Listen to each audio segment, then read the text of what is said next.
Get a little bit from the Democrats, and we can speak to Jason Nichols, who joins us from Maryland. Thanks so much. You're a Democratic strategist, I should mention, also a professor at senior lecturer at University of Maryland.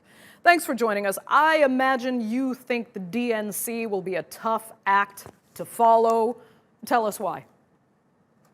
Well, I think the DNC showed the diversity of America. It showed what America looks like. It showed Asian Americans and African Americans and white Americans and Latinos. It showed many different perspectives and the large tent that the Democratic Party is, Andrea. So I think that that's something that you will not find in the Republican National Convention. I think you are going to see a lot of divisive talk. You're going to see a lot of deflection of blame. And again, I heard Rob say that, there was going to be a lot of optimism out of the RNC, but there's an old saying in my community, a goal without a plan is a wish.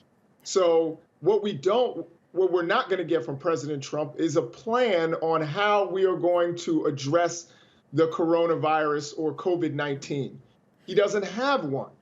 And 177,000 people have passed away, and this president said it is what it is. That's unacceptable for leadership. We've seen on an international stage, he's going to talk as if he's tough. But again, he hasn't had a plan, and he's failed in negotiations with China, with North Korea, and he failed with Iran. So America's a laughing stock under this president around the world. We have to bully people to get things done. We are not in the position that we once were, where we were respected.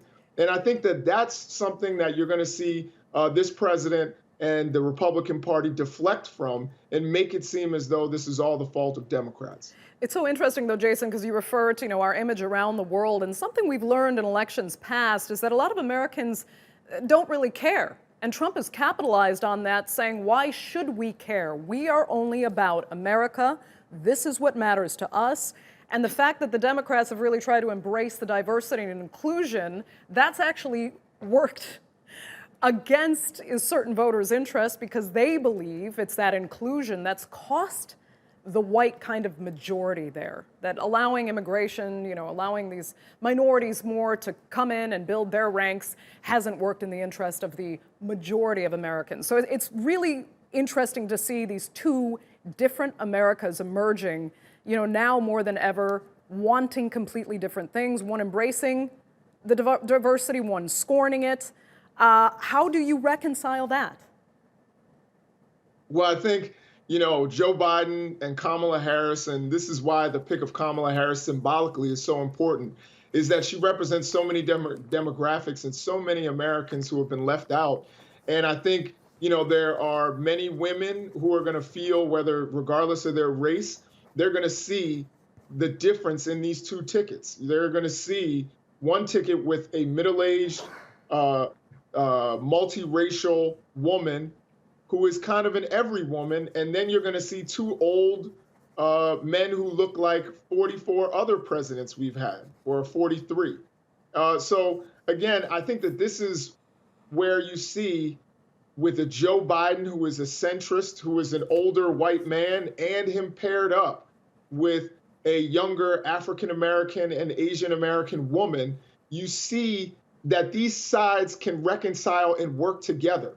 Whereas you see the dominance that we've seen throughout American history to our detriment from one demographic within America. So I think that image alone is going to be stark for many Americans, many Asian Americans who've been looking for representation for a long time in political leadership. Now they will have it from Democrats. And it's the same kind of political dominance that we had during the Jim Crow era and the ugliest moments in America that you have from President Trump and Mike Pence. Just to update our viewers quickly, Jason, I mean, we saw some live pictures just a minute ago of President Trump actually arriving in Charlotte, North Carolina. We've been told now he has formally accepted the nomination, along with Vice President Mike Pence there at the Republican National Convention in North Carolina. Just one last question for you, though. I mean, we talked about the idea of diversity and how it plays so differently among Democratic supporters than it does among Republican supporters. There's also this very pressing issue of police brutality and race in the United States. You know, you have one party wanting to see more compassion from their leaders and from police departments, and another party saying, no, we need to remain tough on crime, don't defund the police. They're scared of this movement. It's hard to see how that can be reconciled as well when America, again, really seems polarized on these fundamental issues. Well, I think America has always been polarized. Whenever you have 300 plus million people, they're going to have many different ideas, and I think that's a good thing. I think there's a misunderstanding when it comes to defunding the police, and I think that Democrats need to do a better job of conveying what exactly that means. That doesn't mean lower pay for police officers. It means actually lightening the burden on police officers. We saw something happen in Kenosha, Wisconsin, where a man was shot 7 times in front of his children. There need to be reforms, and there needs to be a coming together of all Americans around these issues to make police safer and the public safer, to make America whole again. But yet, Donald Trump is somebody who benefits from division. He benefits from racial strife. He benefits from putting police against the public.